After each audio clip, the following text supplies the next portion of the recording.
नमस्कार ओडिशा। आज मु आसी अहल्याबाई फोर्ट जोटा कि इंदौर महेश्वर रे अच्छी। एठी थिले महारानी अहल्याबाई होलकर का राजमहल।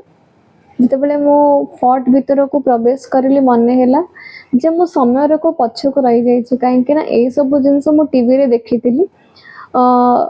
रानी अहल्याबाई पूरा स्टोरी मु टीवी रे देखिथिली।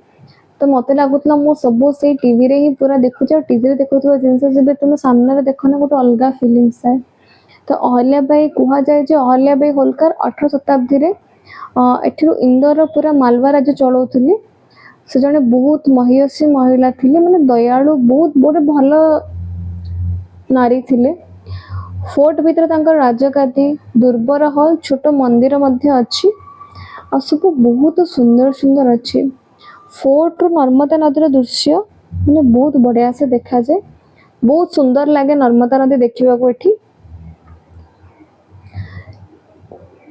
ए सब जगह देखिबा को बहुत सारा पर्यटक माने बहुत सारा लोक आसंती कि इतिहास देखिबा को ताकि नर्मदा दर्शन करबा।